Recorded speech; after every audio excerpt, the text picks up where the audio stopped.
Olá, gente, bom dia, tudo bem com vocês? Eu estou bem feliz por mais uma vez estarmos juntos e aprendermos um pouquinho mais sobre a palavra de Deus. Hoje com a garganta não muito boa, mas está tudo bem. Vamos lá. Quero convidar vocês para lermos juntos uma porção do texto que está lá em Lucas, capítulo de número 10, os versos 23 e 24, que diz assim: E voltando-se para os seus discípulos, Jesus lhes disse em particular: Bem-aventurados os olhos que veem as coisas que vocês estão vendo. Pois eu lhes digo que muitos profetas e reis quiseram ver o que vocês estão vendo, mas não viram. E quiseram ouvir o que vocês estão ouvindo, mas não ouviram. É comum a gente conversar com pessoas, e eu converso com alguns, né?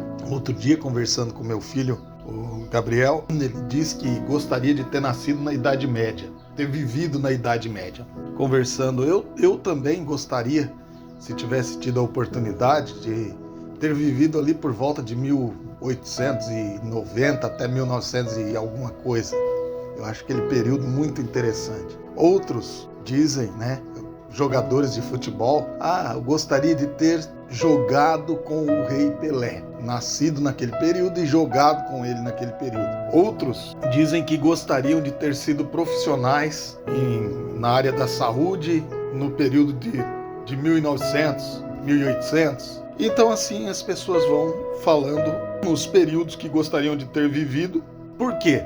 Porque eles têm naquele período alguém que de alguma maneira faz com que aquela história seja legal. Nós, os cristãos, olhamos no retrovisor e vemos toda a história bíblica sendo contada, período a período, personagem a personagem, e chegamos então a Jesus Cristo, o Emanuel, o Deus conosco, o Deus encarnado andando na terra. E de fato faz todo sentido quando algum cristão tenha o desejo de ter vivido, andado, visto e ter feito obras junto com Jesus enquanto ele andou na terra, mas foi reservado para alguns.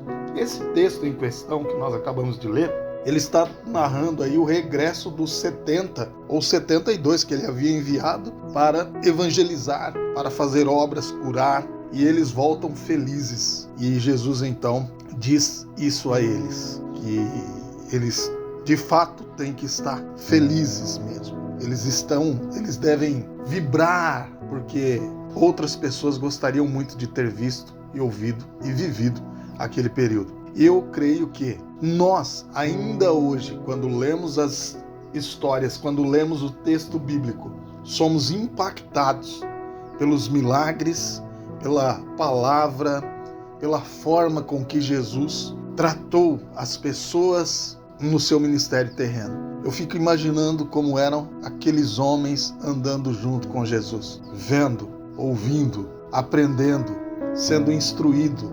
Eles não apenas viram, mas eles também fizeram obras sob a supervisão de Jesus Cristo. E de fato, muitos gostariam de ter vivido o que os discípulos viveram com Jesus, mas foi reservado a eles, no tempo, na história humana, que vivessem aquilo com o seu mestre. E Jesus Cristo está dizendo exatamente isso. Bem-aventurados os olhos que veem as coisas que vocês estão vendo. Pois eu lhes digo que muitos profetas e reis quiseram ver o que vocês estão vendo, mas não viram. E quiseram ouvir o que vocês estão ouvindo, mas não ouviram. Mas aqui sobra uma lição para nós. Nós não nascemos naquele período, mas Deus já havia escrito que nós estaríamos andando com Cristo neste período. E Jesus Cristo não mudou.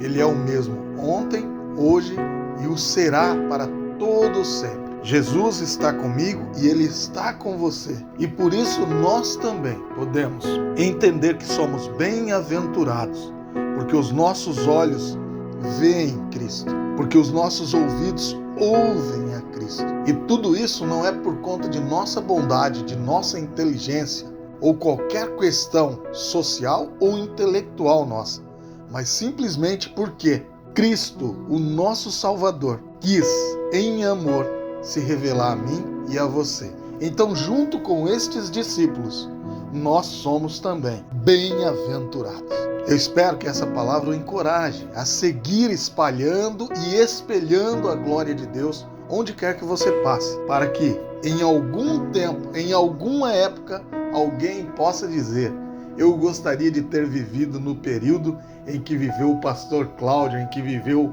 o fulano de tal. Essa é a esperança, porque Jesus Cristo não mudou. Ele é o mesmo hoje, amanhã e eternamente. Bom dia, que Deus te abençoe e te guarde. Eu espero você em nosso próximo encontro, se assim o Senhor nos permitir. Um abraço e até lá.